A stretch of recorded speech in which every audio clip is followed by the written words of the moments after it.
Kath din, parehong na-feature sa People Magazine, mga kasambreros ha. Tapos family ni Alden, double celebration pa lang ngayong August. Yan, at marami pang items sa vlog na ito. Unahin ko ito, may pasilip pala ang Code Gray sa kanilang taping, mga kasambreros. Dito sa video na ito ay si Alden, parang naka-uniform siya, kasama si Allen Ansay na kapatid niya sa Code Gray series, mga kasambreros. So parang in-instructionan sila dito ni Direk, no? Parang ano lang siya, parang short video, 13-second video. Wala rin siyang audio so hindi natin mapiplay ito. Parang sina Alden at saka si Allen Alden at saka Allen na parang magkatunog siya.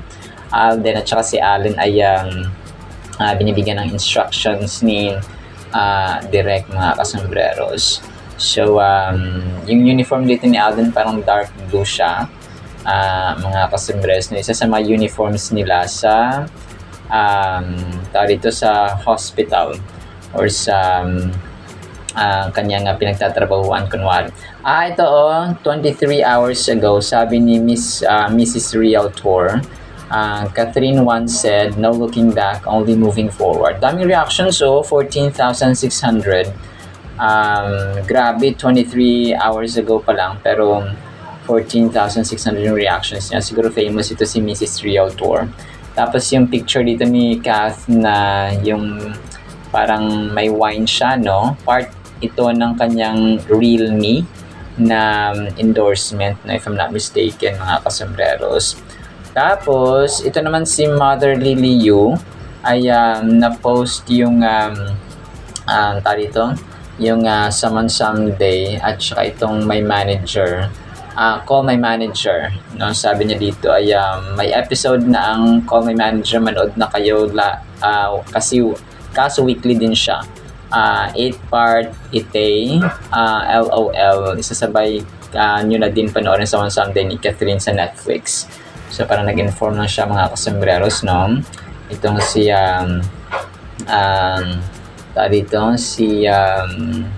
ngawin pa na. So basta si Mother Lily Yu, mga kasambreros. Tapos ito si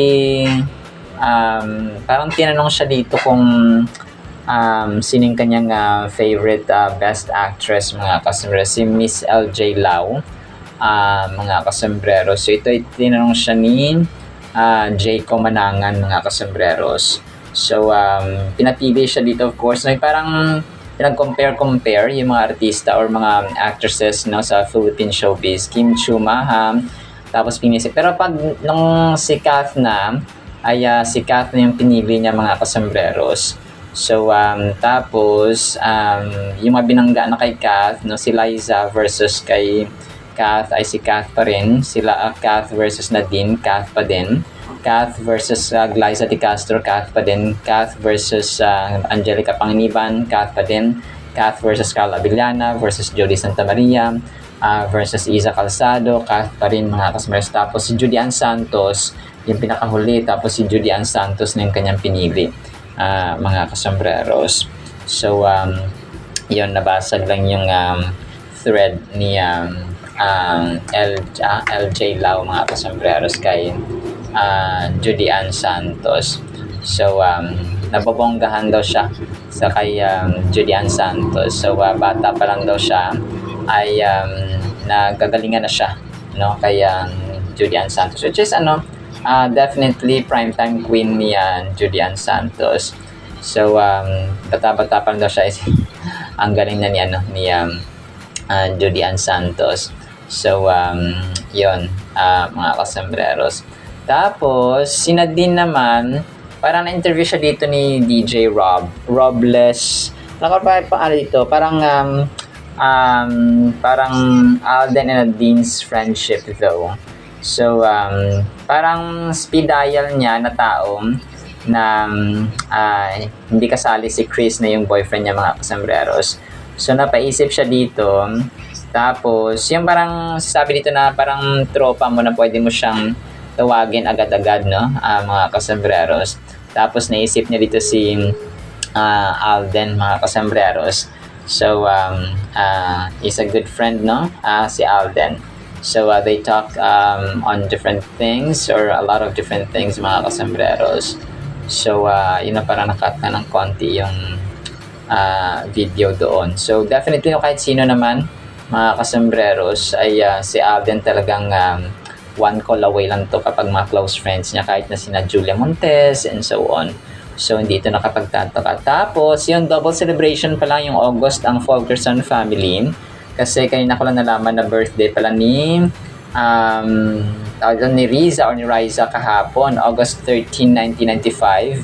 Ang birthday ni Riza or ni Riza na kapatid nga ni Alden, mga kasambreros, na panganay na babae ng Fulkerson family.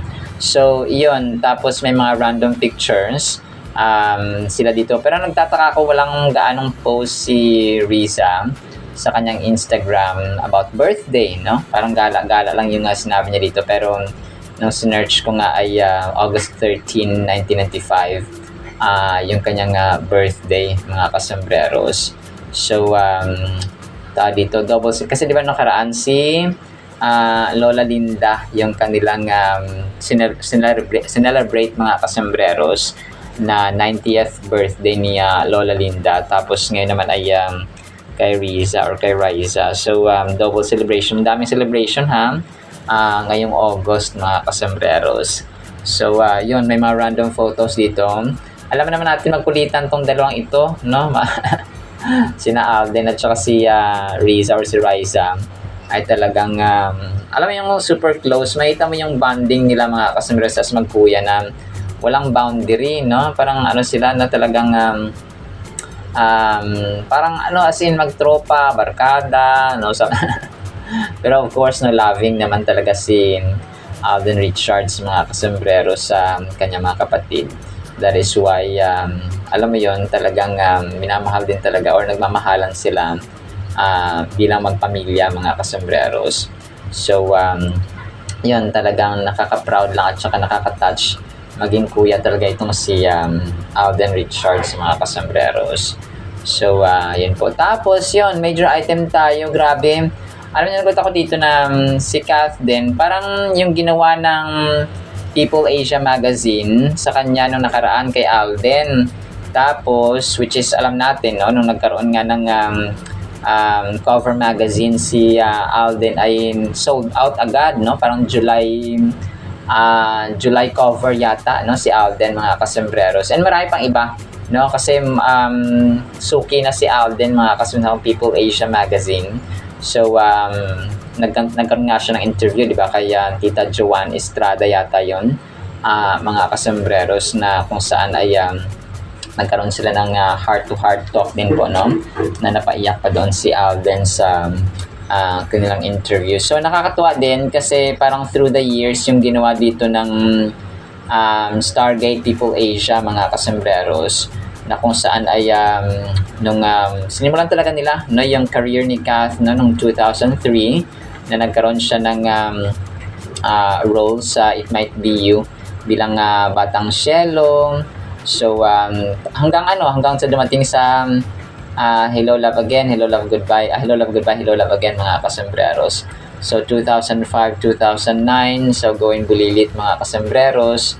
Tapos, 2011 naman, 2011 or 2010, mga kasambreros, sa isang Endless Love, no? 2012, parang nagkaroon na sila ng ng parang mga Princess and I yata yung 2012 na series niya, mga kasambreros. So, tapos, yun, sunod-sunod na yung kanyang mga series from 2013, 2014, 2015, 2016, 2017, 2018, Now The House of Us, 2019, Hello Love Goodbye, 2022, no? Nagkaroon siya ng skip dito. 2022, Too Good to Be True. 2023, yung A Very Good Girl. 2025, yung of course, no, yung Hello Love Again na blockbuster. And then 2026 yung Someone Someday, mga kasambreros. So talagang nila, parang sequence yung ginawa ng People Asia dito, mga kasambreros. So grabe, no, talagang sabi ko Si Alden lang nakaraan na, tapos si Kath naman yan. So kasi si Alden dati talagang sold out no? Yung kanyang, yung kanyang cover magazine sa People Asia, mga kasombrero. So kung si Kath man, of course, magiging cover magazine for this month and in the future, alam natin na magiging sold out ulit, mga kasombreros. So talaga nakakatuwa lang no, na malaman na pareho ang Kath and Suki ng Stargate or People Asia magazine, mga kasombreros. So kasi di ba, ang success nila talagang hindi matatawaran sa kani-kaniyang fields kahit na they're doing separate projects na ngayon, mga kasombreros. So good job at maraming salamat People Asia magazine kasi parati ninyong pinifeature. Although separate lang no ang Kath din, mga kasmes na pinifeature, ay nakakatuwa lang malaman na talagang napapansin sila individually no, kahit na hindi na sila magkatandem, mga kasombreros sa ngayon. So yun po. Tapos last item natin, itong pinost no kay Alden. May aso siya dito, mga kasombreros.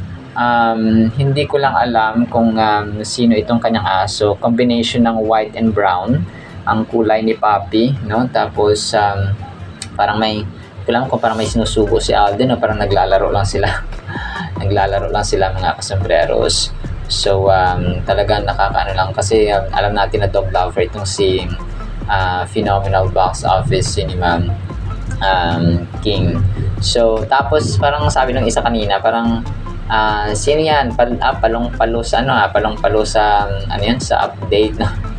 Something like that yung sinabi dito nung isang nag-post sa sa TikTok account niya, mga kasombreros, na isa sa mga admins ni Phenomenal Box Office Cinema King. So nakakatuwa lang. Alright, so actually that ends our Captain items. Ipi-play ko po itong mga videos na inyo pong papakinggan. Tapos yun, yung salita ng Panginoon ay dun sa pinakaunang vlog natin for today. So yun po, isang pinagpalang araw po sa bawat isa. Be a project you would want to do, and then also, who's that person that is on your speed dial that people will be surprised? It's on my speed dial. Hindi kasali si Chris. Oo, hindi Parang kasali. I feel like that's Yeah. so obvious. Yung tipong people will be surprised na tropa mo siya. Oh. Who's on my speed dial? I mean, Alden is like a new good friend of mine. Like we talk about a lot of different things. Kim Chiu or Maha Salvador?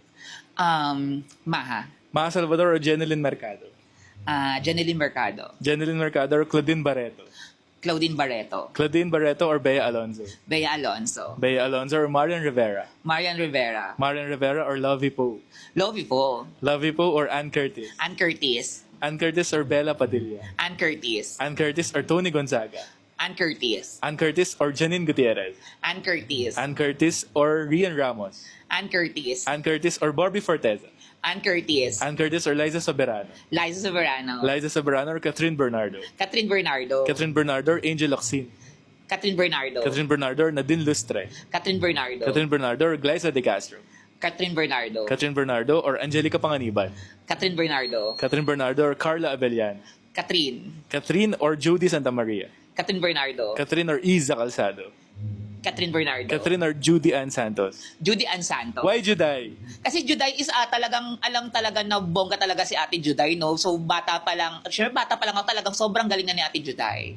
Mata-mata pa lang, no? Mata-mata pa lang at talaga pagdating sa iyakan talagang bobongga yung iyak. Grabe. Kung yung superstar talaga and parang teleserye queen siya na talaga. Siya lahat, feeling ko si Ate Juday. Yes. Visit na ay Empire. Easy. Thank you.